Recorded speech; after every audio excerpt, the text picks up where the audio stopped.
Hello, if you are joining us live, welcome and happy Wednesday night or Wednesday afternoon. We are going to unpack protein and really talk about some health issues that actually aren't often discussed, and also certainly touch a little bit on like how are we going to do this protein thing moving forward, what's better for your body and better for the planet. And before I dive into who my Better Nutrition expert is, I will start off with myself. I'm Ashley Koff, registered dietitian, CEO of the Better Nutrition program. If this is your first time here tonight, or you're watching this later at a time that's better for you, first of all, please share anything, questions, your favorite protein dish, questions that you have about other foods, anything that's coming up. We want to have a conversation here. That's why we're running these live.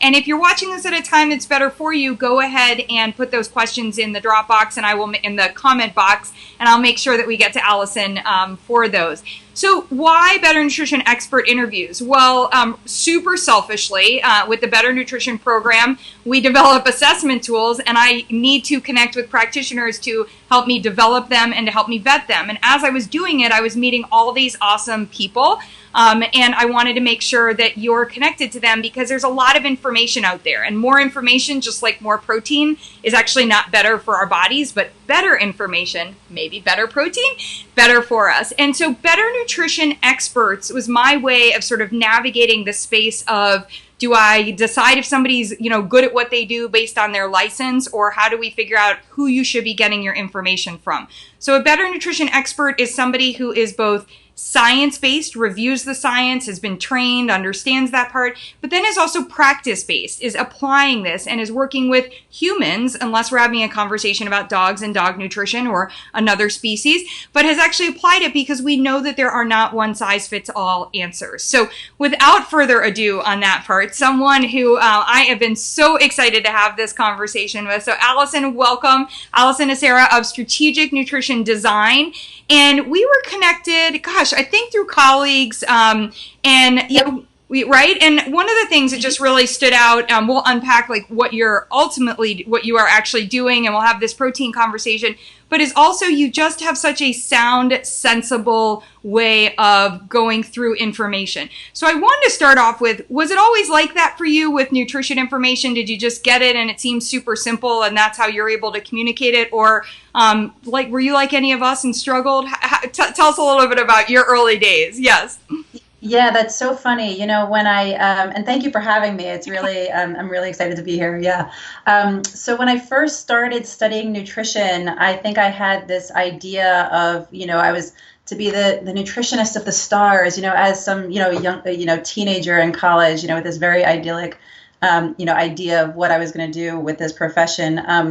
And of course, the reality set in that I was faced with like the hard sciences. And it was never a strong suit for me.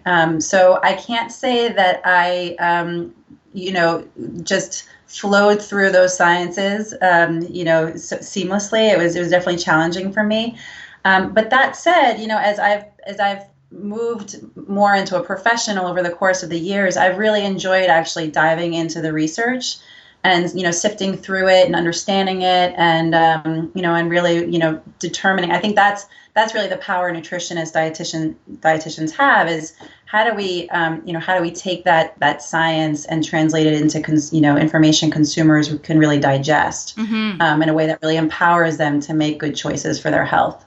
Those consumers, i.e., all of us, right on that part. Yes, so in my introduction, I made a very blatant statement. More protein is not better.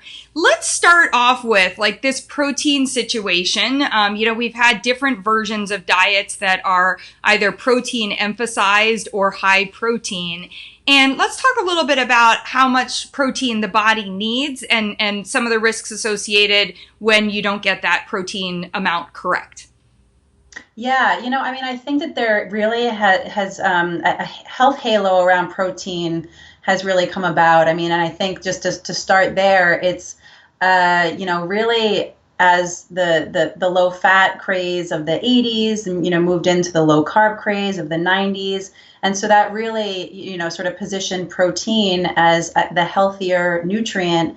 It's healthier and more must be better. Mm-hmm. And so, I think that's created some problems for us, and we'll really dig into that. But when it comes to the recommended daily allowance for what we need around protein, it's about 30.36 grams of protein per pound per day. And so for someone who weighs 125 pounds, that's 45 grams of protein. For somebody who weighs 175 pounds, that's about 64 grams of protein, right? That's not the 80 grams of protein that on average women are consuming, and the 100 grams on average that men are consuming per day. So if we think about how that translates, all the nutrition experts out there, recognize that's a 6-ounce steak is essentially that 45 gram protein need in basically one meal. Mm-hmm. So it's very easy to get our protein, and I think food manufacturers and marketers have sort of continued to reinforce this health halo, giving us the impression that we need more of it. And so protein being fortified in all kinds of products, protein fortified Cheerios, we see them all in these protein supplements, snack foods and things. So it's everywhere you look, protein is king. Mm-hmm. Yeah, and I think even specifically as we dive into some of the leading diseases, we know that protein is a factor with, bone health or insulin resistance or obesity, when we're creating too much fat or visceral fat and that piece. So I think, that part to me, I'm sort of leading into, I know that's an area that you've looked into as well. Like how medically does it play out if you're getting in too much protein? Right. Well, I think that there's this idea that if we're taking in more protein, then that can help with weight loss, that can help us slim down, build more muscle. The reality is if we're taking in more calories, more energy than we need over the course of the day, and the majority of that is coming from protein, that ultimately is going to get stored as body fat. And that's just the way, the metabolism of it works. But I think that there's also this misunderstanding. I mean, even in the medical community, in terms of how the role of protein in managing diabetes.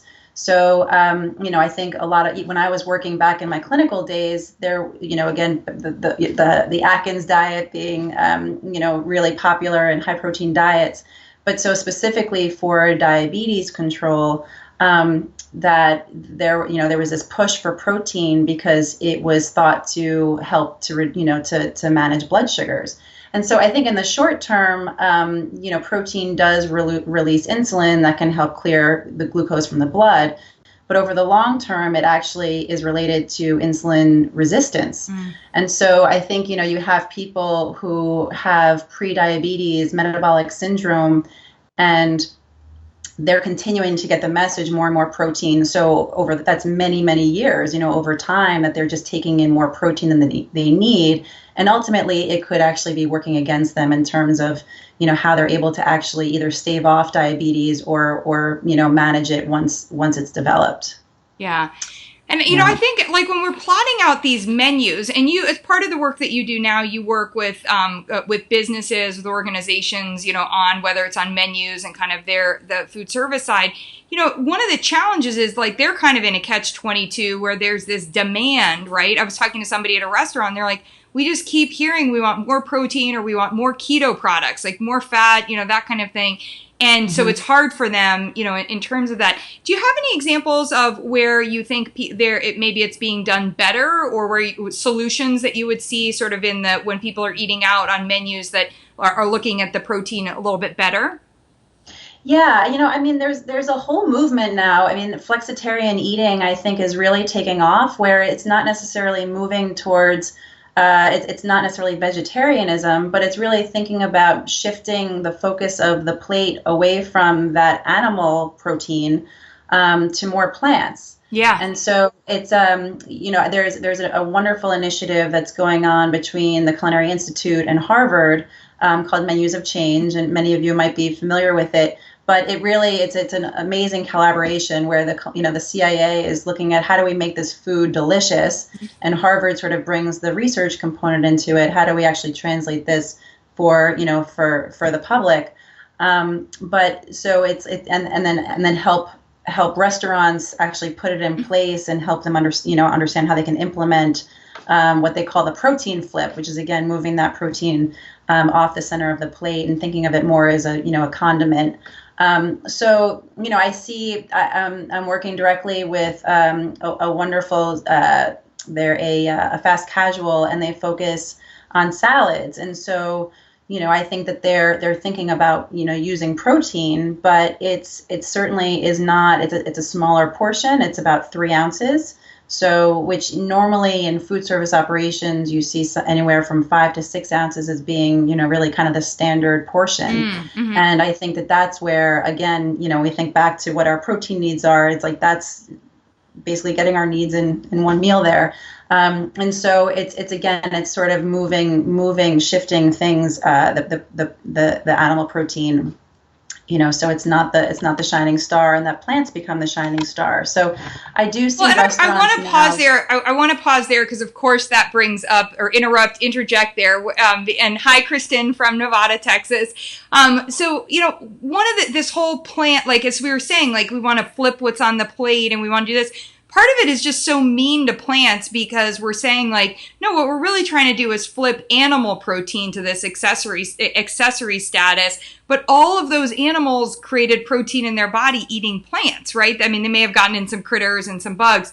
So I'm going to go into the meat of it all, which is really the plant side, because, there isn't a day that goes by right now that somebody they ask me, like, are you team Impossible or are you team, Beyond? Right. And part of it is like, I literally drive in front of White Castle's new building every day. And I'm like, oh, did Impossible Foods buy you, or Impossible Burger buy you that new building? And, whenever I get asked, like, are you team Impossible or team Beyond? I'm like, is there another option? Like, I'm not either of them. And I don't mind them I really actually very much mind the Impossible. So I will say that on my side. I think what Beyond is doing and what they're trying to do and where they're going with it, very meaningful. But I love a great an actual veggie burger made with beets, maybe if you want it to look a little bloody or, that kind of thing. Anyway, let's get into this plant discussion because a lot is being said about why plants are so much better for us, but then also some of these hyper-processed versions of plants not better. So to that end, I just want to take everybody on a little journey right now. And if you have some questions about the Impossible Burger or the Beyond Burger or this meat war or the plant milk protein wars or any of this stuff, now's the time to start asking those. So Alison, when we think about what would be better for us to do with plants? Like when what is the aim right now with plants and what kind of impact can it have? Whether it's environmentally or personal health. That's a big question, but let's start to unpack it. Yeah. Well, I think the first thing I'll say is that, I mean, obviously the alternative plant-based protein industry is just skyrocketed. And that is coming out of more, I think, in combination. There's some demand being generated by these food manufacturers themselves, but I think there is also quite a demand from all of us. I think that as global warming becomes more clear and the impact of it in our day-to-day lives, I mean, we have these horrible fires, horrible storms, these hurricanes. So it's really becoming something that people are experiencing on a day, in a very personal way, the impact of global warming. And so that I think that there is some recognition that what we're eating can actually have some impact. And I just want to kind of highlight, there's an amazing book out there that I would just refer to. It's called The Drawdown, if you're not familiar with it, the most comprehensive plan ever proposed to reverse global warming. And there's about 80 different solutions that are published in this book. It's right here. It's fantastic. And they range from being what industries can do, but then also on a very personal way, what we can do, and when it can feel very paralyzing, I think. And as nutritionists, how do we help empower people? This is a really great opportunity I think we have, but to help them recognize that actually on your day-to-day food choices, we have 200 choices on average we make in a given day about what to eat. Mm-hmm. And so even if we make just a few changes that are, we're really thinking about this from how do we make good choices for not only my own health, but for the health of the planet, we're doing something. And I think that can be really empowering for people. And by the way, plant-based eating is ranked number 4 in terms of the overall impact or reduction in CO2 emissions. So that is just dramatic. It's really amazing. Let's pause. I don't want that to be lost. So we were talking about 200 food choices in the day.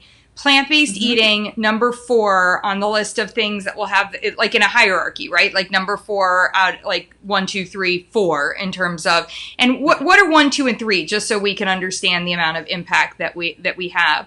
But if you have 200 food choices in the day, and we're saying plant-based, we'll also come back to that. It doesn't mean 200 have to be from plants.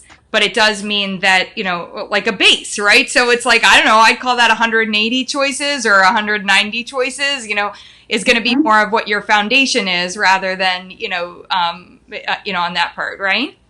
Yeah. And so, I think, is it eating more plants? Absolutely. But it's also thinking about, maybe I'm not going to give up meat, but maybe I'm not going to eat the 6-ounce hamburger or the 6-ounce piece of steak. Maybe I'm going to eat 4 ounces and really start thinking about, we have a lot of choice. I think that's the point. There's lots of different creative ways, and it's getting really clear with the people we're working with on what matters to them and what are sort of the things that they can do that they feel comfortable with doing that could have an impact. And so I just want to express that we're not necessarily saying no meat. And in fact, there's actually an amazing book out there that I would recommend to everyone. It's called Defending Beef, if you're not familiar with it. Nicolette Hahn Nyman. She's the manifesto of an environmental lawyer and vegetarian turned cattle rancher.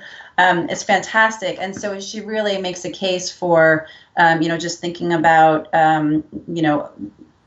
sustainable meat production and how actually that can be very environmentally friendly and really help to combat climate change. So we obviously need more meat production done that way and probably just overall eating less of it.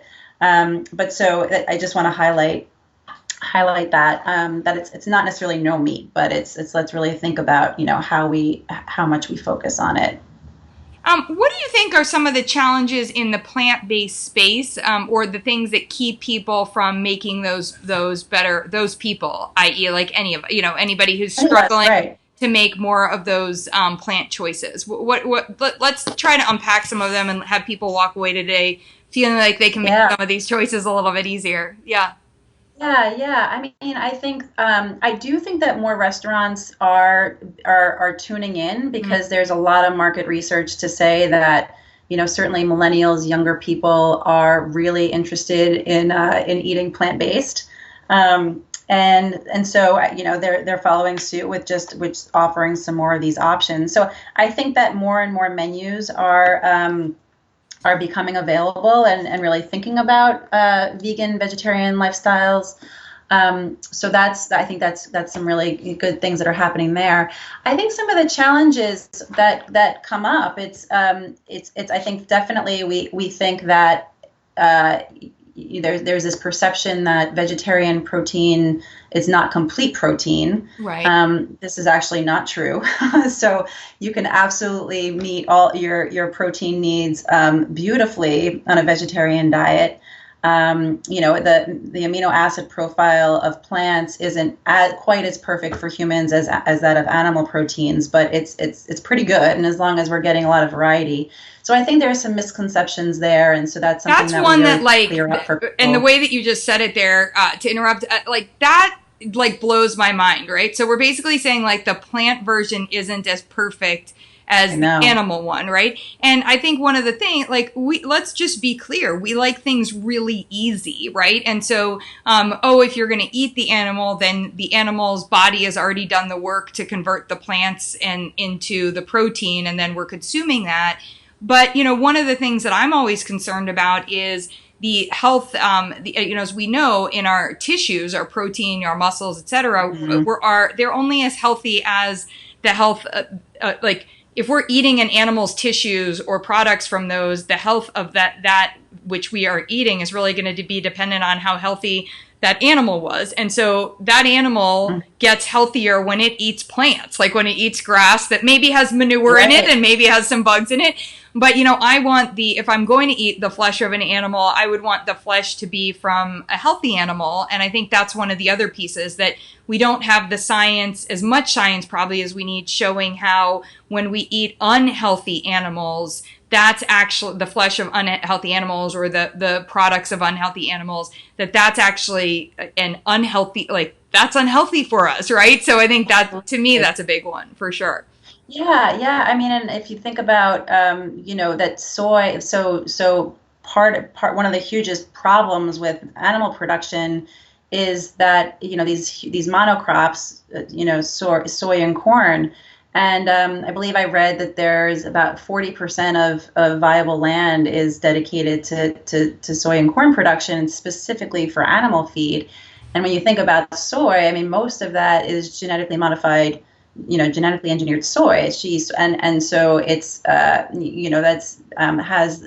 is Roundup ready, and you have glyphosate residues that are really problematic. And also it's creating a lot of resistance for other crops. So they're actually having to create it's herbicide becoming more resistant to the herbicide, and it's actually creating the need for even stronger herbicides out there. So I mean that's like a whole nother issue, I think, with when we think about animal production, but as to your point, the health of the animal and kind of what are we consuming. So it's really something to think about. What do you think has been a win? You mentioned that you're working with, I don't know if you can tell us, but that you're working with a salad company, and the protein conversation comes up. What do you think are some of the ways that they feel they can find the win-win? Because they're in business, right? So they're in business. Now, I think maybe at a salad place it's maybe a little bit easier than at a burger place, but let's just start with the salad place right now. But how are they finding the business wins and the health? Like, how are you helping them find that part and the protein win of it? Actually the nutritional win, which includes protein from plants, etc. Yeah, I mean, I think that ultimately the real key is the food delicious, right? I mean, that's ultimately what it comes down to. And it's like, if the food is fantastic, then people will eat it, whether it's animals or plants, And this is the challenge when, to the question earlier about sort of, how is it challenging for people to kind of be thinking more about eating more plants? And it's like, how do I make them delicious?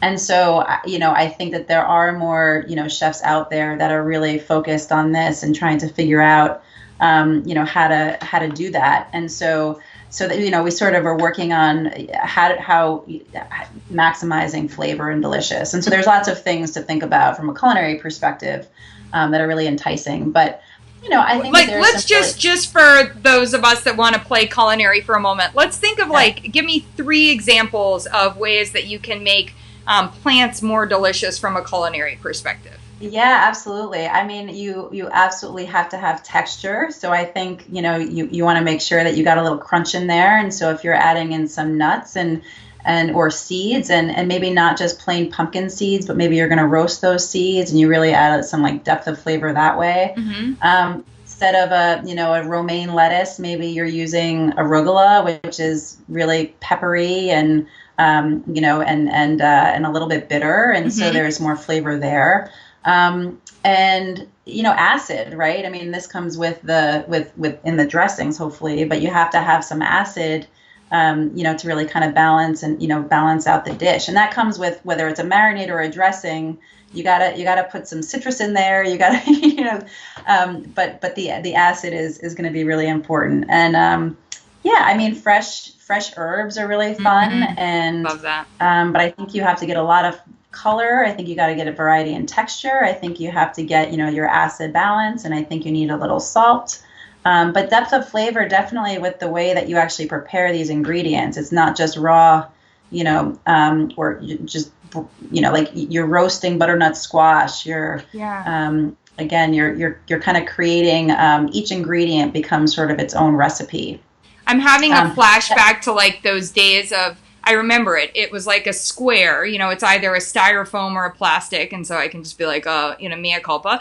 But, I was at my advertising agency. You go out for lunch and you get the salad, and it's the romaine, and it's the piece of chicken is like this big. I'm asking for no croutons, dressing on the side. And then I was having like a black iced tea with it.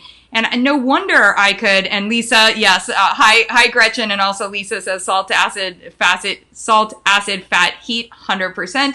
But, I knew I could certainly go through 6 or 8 ounces of chicken because I was just trying to get to something that could taste good. You know what I mean? I think on that part. So your point about like dressing, like what I'm hearing is things that unfortunately the nutrition community has told us to not do. Like, don't have the croutons on there. Don't have maybe the croutons aren't a great example, but don't have the dressing, or don't add don't roast the butternut squash because, oh my gosh, you're having carbs, or whatever. And I think that's where we end up, like, I don't blame anyone for ending up hitting 6 ounces of the chicken to try to find something flavorful, right? Yeah, absolutely. I mean, I think, right, a lot of the messages that have been out there, and I think it's changing. I think, we're really all embracing, and I think certainly as a profession, how critical flavor really is. And so it's, are croutons something that we shouldn't have, or do we think about maybe smaller croutons, or, a different, it's, there. But the flavor has to be central. And I think we lose people, not only with the messaging, but also with just sort of the rules that we've, kind of put in place. So, and working with this group, I mean, we came up with delicious salads, and there were just some slight tweaks that really got them into, I think, a really good nutritional profile, again, without compromising flavor and quality. Can you share one tweak? We don't have to know who it is or whatever, but when you were like, okay, if we just did this tweak, I would be like, boom, there's my Alison stamp. Yeah. I think one of them, we ended up cutting back on the cheese and instead put olives. And so we were sort of looking for something a little salty, a little savory. We were going to get some obviously beneficial oils there with the olives. Depth of flavor, and so that was a really great way to save on some saturated fat and sort of boost up the healthy oils, and so that might have been one. Oh, I love it. Totally great. So, I think as we're talking about this and we were looking at just the scope of the protein, we started talking about you have 200 food choices in the day. Going plant-based ranks 4th, so it really is something that we can be doing.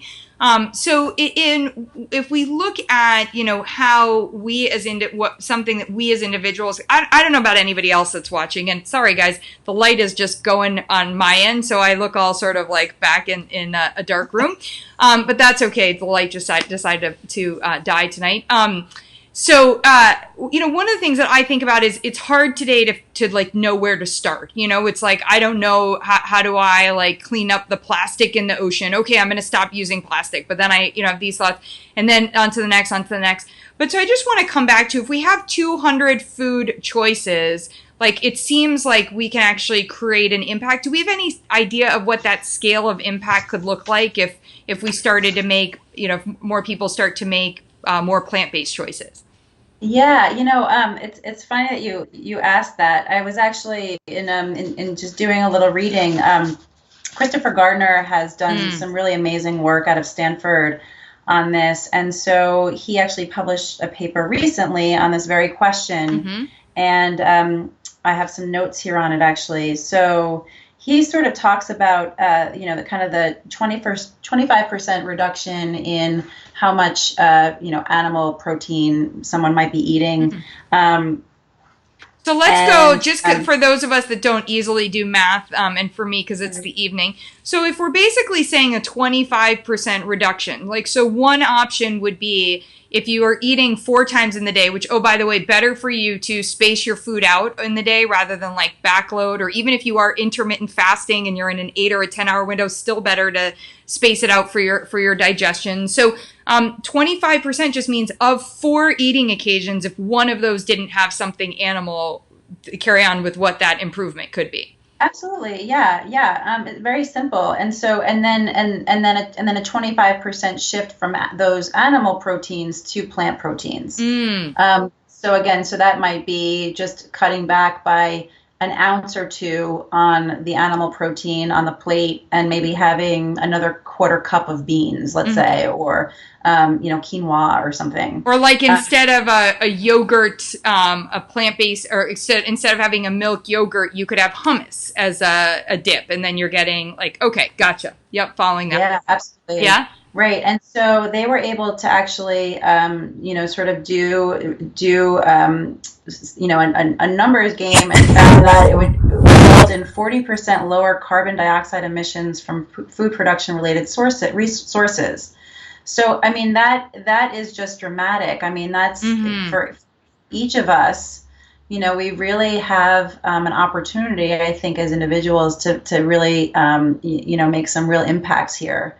So that's like for everyone listening, and as you move on to your social media, or raise your hand and say, yes, I'm in, or just type, yes, I'm in, 25% reduction. So now if you're somebody who's already like full, either vegan, or if you're already really limiting, your plant-based and you're limiting your animal consumption, then this isn't for you. But this is for somebody who's saying, I want to have a greater impact. And we're hearing it actually will be a very significant impact if we get on board and we swap. So it's like fats. When you swap the more, like the less healthy fats and for better fats, your cholesterol does better. When we swap the animal proteins for good quality plant proteins, we're not talking about protein isolates and, weird things from hyper processed plants. But when we do that, we're going to see an impact. So that's one thing that I just want to make sure that we can take away. And the other one was, it's got to be delicious. So I always say, Alison, better nutrition better be delicious. So okay, so I really like those two. Was there a third point? I wasn't sure if I stopped you as you were going. No, that was it. Yeah. So I just want to give everyone, and thank you for the hearts and the thumbs up. We love this conversation, but we really love that you're here. And I know that many of you wrestle with this whole protein conversation, whether you're a practitioner and you're trying to help your clients, or whether you're somebody who is just navigating this on your own, or whether you're a practitioner navigating this for yourself.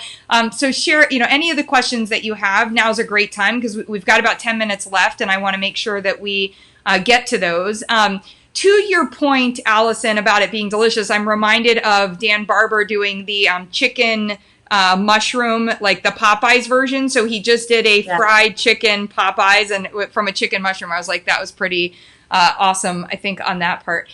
So I want to tackle another area, which is, as we're thinking about this impact, we see a lot of protein fortification into foods, right? So adding either plant or animal protein. So I just got back from Expo East, where we're launching a lot of products, and there were a lot of things that just had protein, egg protein, whey protein, or different blends of plant protein, but added into them. Do all of our food sources need to provide us protein, or like, is this too much? It's kind of going back to the start of the conversation. Yeah, I really don't think we need that much protein. Yeah. I don't think we need it in all the places that we're seeing it. I think, on one hand, I think it's causing people to take in a lot more processed foods, because they're thinking, well, how do I get protein? I'm not going to sit down and cook a steak or a chicken breast, and those beans and those plant-based versions have too many carbs. So I'm going to go for a bar or go, put a bunch of, protein powder in a shake. And so number one, I think that reliance on processed foods, I mean, there's a lot more studies coming out about how, the impact of a processed food diet can have on overall health. So that certainly is a problem. And I think that people are spending a lot of money on these products that aren't necessarily going to be that beneficial to them. And so think about the money that maybe could be spent elsewhere on higher quality food. If it is going to be animal, meats that they're going to choose, then maybe they go for the grass-fed, meat and really go for a sustainably produced, more sustainably produced food, using that money that otherwise they're spending on a lot of protein packaged products. Yeah, and in a lot of better nutrition on a budget. One of the tips is another tip that we're talking about is if you happen to be somebody who's on a budget or is trying to budget, maybe you're saving for a house or you're trying to save for a kid for school or any of those pieces. Really looking at the financial part of that. To your point, like a lot of the adding of protein and marketing of the protein in there is actually bumping up the price point, right? And that can be significant. Yeah. Keep going. I just wanted to hit on that one because I think that's such an important one. Yeah. No, I mean, affordability is really huge, and especially for people who think that the sustainable foods are sort of, there's an elitism about them, or I think the more that we can find ourselves making those choices, the more the more affordable ultimately it will be as the demand starts to increase. Pricing will come down. So, and I would say a lot of these, because there's such a demand and because there's so much focus on it, I think the quality of these products are, because we're thinking about sort of the environmental issues are related to, let's say Impossible, relying on GE soy. I think that they are. So let's stop on that one. I want for people watching. No, we're going to pop into it. So, and I'm going to flip the light on. So I want you to talk for a second, which is on what is actually your take on what's in the Impossible Food burger and what is that issue. Yes, Amy, I know my room is dark. My overhead light went off, so I'm going to try to turn another one on. So, Alison, go ahead and introduce the plant burgers. Sure. Yeah, so I mean, right now, really, the focus, the talk is really all about Beyond Burger, Impossible Burger. There you are. Yeah, I know, that was crazy. Okay. Yeah, so these options, I think, when we're thinking just strictly from a nutrition health standpoint, are not necessarily much better than the actual beef version. In terms of, calories, sat fat, they actually have quite a bit more sodium.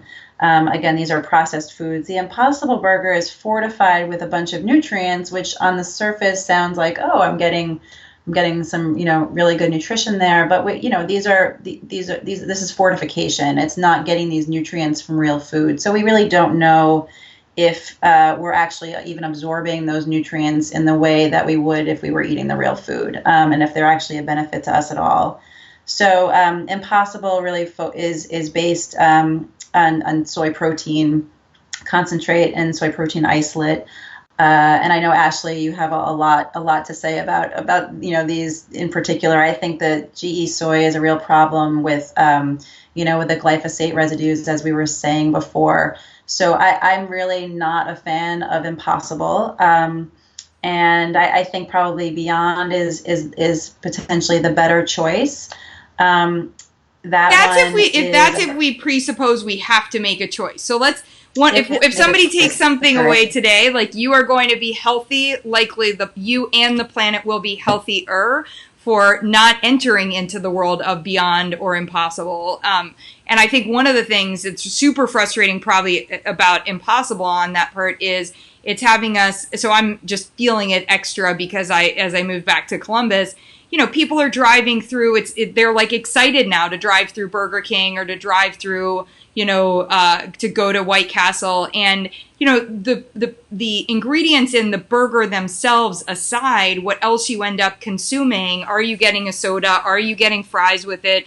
Are you getting a special sauce on top of it? What's in that bun that you're eating with it? And, you could make, I love Applegate's blends, like the turkey and mushroom blend, or you could make a veggie burger. We had Desiree Nielsen on here, and I just recently made her veggie burger. It was delicious. So I just think we don't have to enter into the battle, is probably, I just want you to not feel forced to have to say, hey, one is a little bit better than the other. Yeah, that kind of thing. Yeah.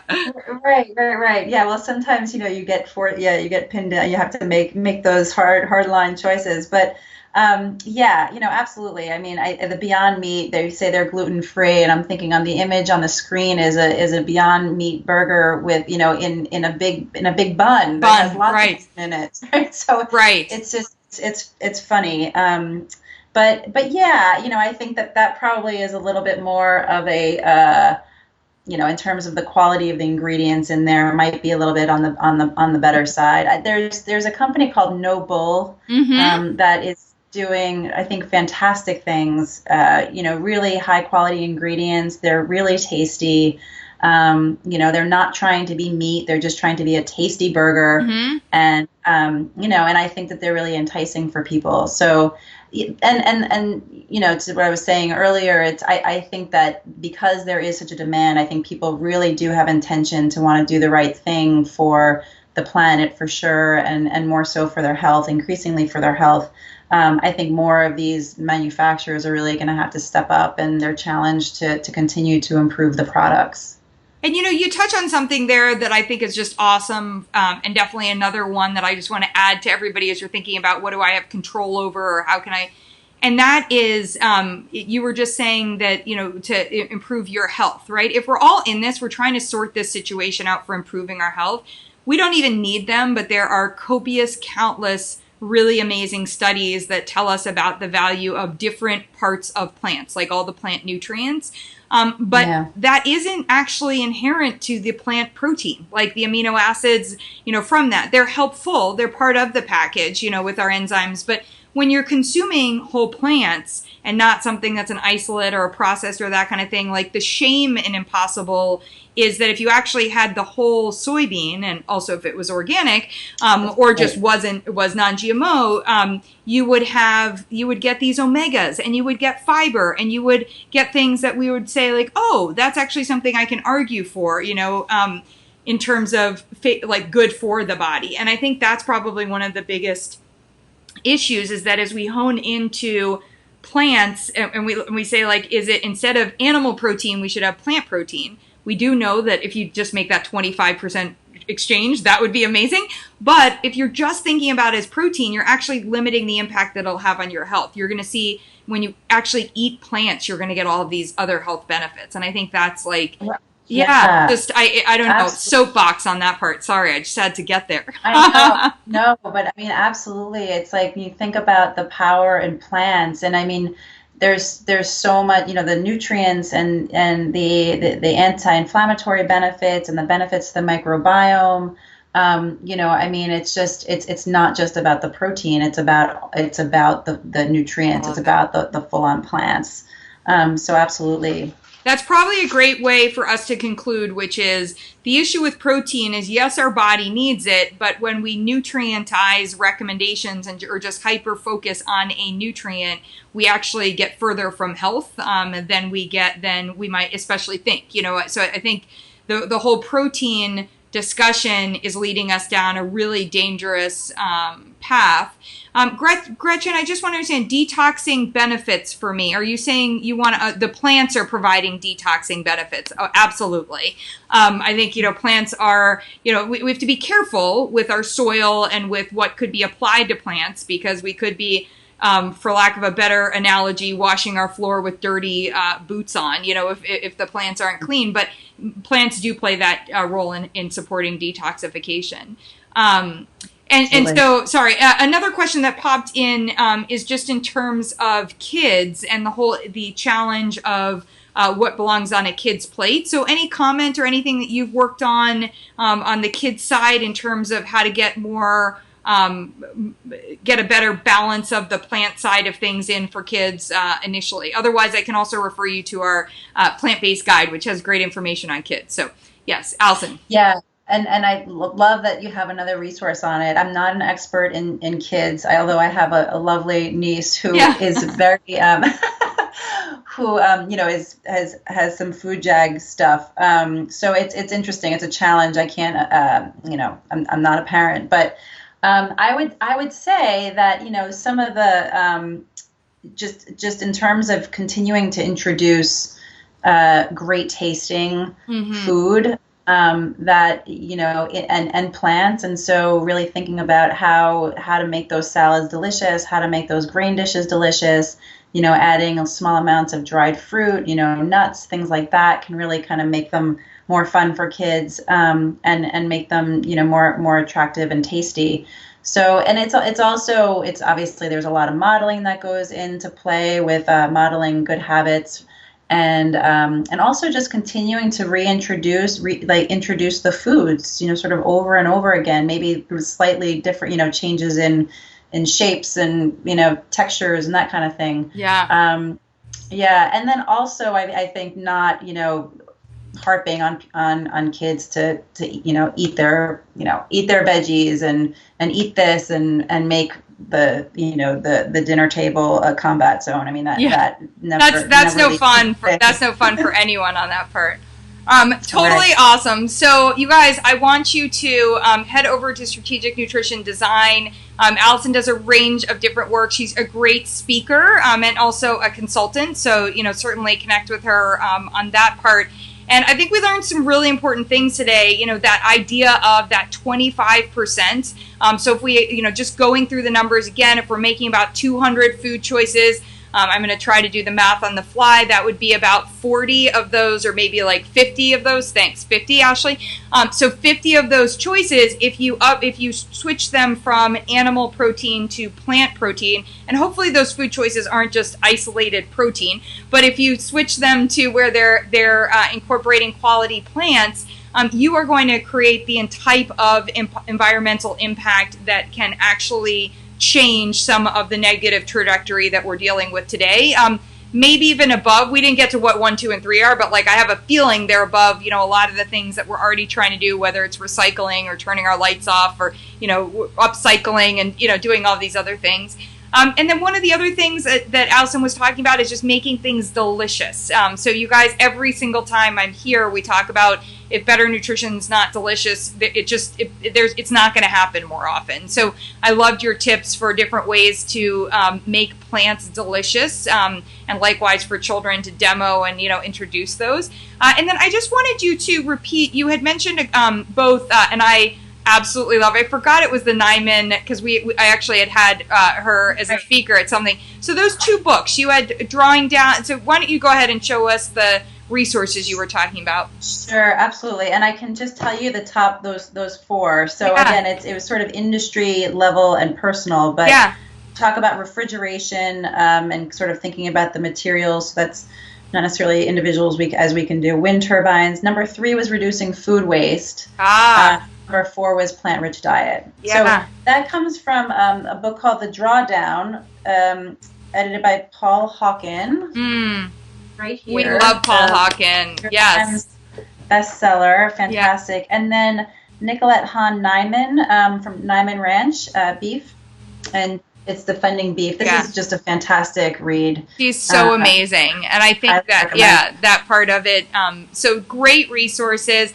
Alison, thank you so much. And I just, shout out Lisa, Amy, Gretchen. I hope I got everyone. We were talking before. Martha, Kristen, Gretchen. Yes. So thank you so much for joining us today. And, this is just, it's something to hopefully help you feel less protein crazed or obsessed and have an entry point for how to make better nutrition choices more often. And we will be back on Friday at noon for a conversation for practitioners. And then I will see you guys all again next Wednesday. If you are watching at a time that is better for you and you didn't get to join us live, but you have something you really want an answer to, drop it in the comment box. Also, if this is a conversation that you think someone would benefit from, can we get other people to make that 25% swap, right? Of their 200 food choices, 50 of them, can we make that? Let's go ahead and do that. Then please share this with them. And if you're watching on YouTube and you give us a little like or a thumbs up here on Facebook, we would really appreciate that too. All right, everybody, have a great one and we'll see you again soon. Thank you. Good night.